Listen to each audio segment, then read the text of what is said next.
আজি হ'ল বিজনী জিলা BPF দলৰ উদ্যোগত তিনিটা সমষ্টি লৈ পেলাই আশীৰ্বাদ ৰেলী কৰিছোঁ।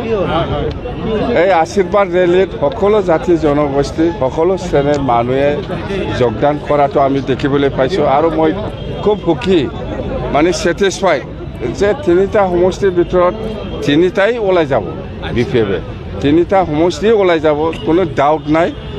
আৰু মুঠতে খুব ভাল হাজাৰ হাজাৰ মানে ইয়াত আজি মুঠতে 15,000ত কম নাই 15,000ত কম নাই আজি পাৰ্টিচিপেণ্টসকলে আৰু মই খুব ছেটিছফাইড খুব ভাল লাগিছে আমি BPF দলে জয়ী হোৱাটো কাটাম। প্ৰমোদ বৰাই আজি কৈছে যে BTCৰ হাগ্ৰামা মহিলাই আহিলে মানে বন্দুকৰ গুলি অশান্তি এইবিলাক কৈ লাজ নালাগে। এই প্ৰমোদে এইবিলাকৰ এনচাৰ নাই ভাই। প্ৰমোদে এইবিলাক কৰা মানুহটো এক্সপিৰিয়েঞ্চ আছে তাৰ এক্সপিৰিয়েঞ্চ আছে সেইকাৰণে কৈ আছে। তাৰমানে আমি যেতিয়া নেকি 15 বছৰ শাসন কৰিছিল এই সময়ত কোনে বন্দুক ধৰিছিল কোনে ডিভাইড আসাম 50-50 ন বড়োলেণ্ড ন ৰেষ্ট কৈ পেলাই আন্দোলন কৰিছিল গণ্ডগোল কোনে কৰিছিল এই প্ৰমোদ বৰাই চব কৰিছিল।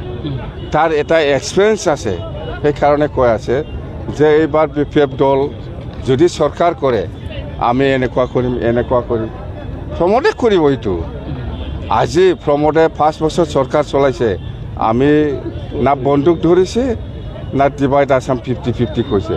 আমি যেতিয়া চৰকাৰ আহিব প্ৰমোদ বড়োৰ 1 মাহ 2 মাহ পিছতে ন বড়োলেণ্ড ন ৰেষ্ট ডিভাইড আসাম 50-50 আৰু গুলি ফুটাৱা মানুহটো ইহঁতৰ দলৰ লগতে আছে আমাৰ লগত নাই। আচ্ছা আজি গৌৰৱ গগৈয়ে কৈছে যে আপুনি আৰু প্ৰমোদ বড়ো দুয়োজনে BJPৰ এজেণ্ট। মই এইবিলাক কথা দি মোৰ মাথাত নালাগে।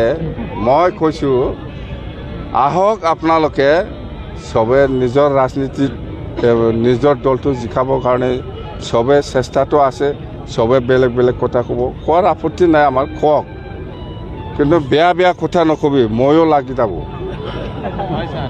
এইবিলাক ৰাজনীতিৰ ভাষা এইবিলাক ক'ব পাৰে যেনিবা BPF দল বা UPPL দল BJPৰ এজেণ্ট এইবিলাক কত ৰাজনীতিৰ ভাষা আমাৰ ইয়াত ক'ব লগা নাই। ক'ব পাৰে চবেই কোনোবা দলে নিজকে জিকাবৰ কাৰণে এইবিলাক প্ৰস্তুতি থাকে এইবিলাক কথা কয় কিন্তু বেয়া কথা নকবি। আমাক যদি দিয়ে আমিও দিম। আজি ইউজি ব্ৰহ্মই কৈছে যে ইউজি মানে আণ্ডাৰগ্ৰাউণ্ড বুলি শুনা আণ্ডাৰগ্ৰাউণ্ড বুলি ক'লে মই সোনকালে বুজি পায়।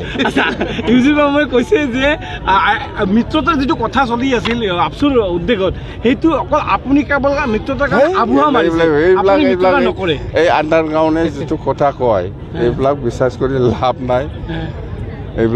কৰি লাভ নাই। আণ্ডাৰগ্ৰাউণ্ড আপোনালোকে এফচুৱে UPPL এফচুৱে ইয়াৰ আৰু কি পাৰ্থক্য আছে আমি বুজি নাপায়। UPPL আপোনালোকে এইবাৰ দেখাই দিয়কচোন আপোনালোকে পাৰ্টি অফিচটো ক'ত কৰে UPPLৰ পাৰ্টি অফিচৰ পৰা কেম্পিং কৰকচোন দেখাই দিয়কচোন। এইবাৰ ইলেকশ্যনত আপচু অফিচত নোসোমাই পেলাই আপচু অফিচটো আপচু মতে থাকিব দিয়কচোন। আপচু অফিচৰ পৰা UPPLে কেম্পিং কৰিব নালাগে। আপচু অফিচটো UPPL অফিচ বুলি ব্যৱহাৰ কৰিব নালাগে। আপোনালোকে আমি চাম এইবাৰ ইলেকশ্যনত আমি চাম কথা সেইটোৱে। ইউজি ব্ৰহ্ম কি কয় নকয় এইবিলাক মোৰ কাৰণে একো ফেক্টৰ নহয়।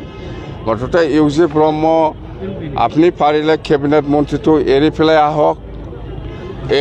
আহক আপুনি চৰকাৰত থাকি পেলাই এইফালে একোটা হ'ব লাগে বুলি ক'ব নালাগে। আমি BPFটো কোনো দলৰ লগত নাই আমি ফ্ৰী এইফালেও যাব পাৰে আমি ফ্ৰী। কিন্তু আপোনালোকে এতিয়া চৰকাৰত আছে NDA এইটো এৰি পেলাই আহিব লাগিব প্ৰথমত তেতিয়াহে মিলিব। আপুনি NDA লগত চৰকাৰ চলাই আছে দিছপুৰ দিল্লী BTC আৰু আমাক কৈ থাকে একগোট হ'ব লাগে। আমাৰতো BPF দল হিচাপে ফ্ৰী কোনো দলৰ লগত মিত্ৰতা নাই এইফালেও যাব পাৰে কংগ্ৰেছে আজি ইতিমধ্যে প্ৰচাৰ আৰম্ভ কৰিছে BTC এলেকাত কিবা ফেক্টৰ কৰিব।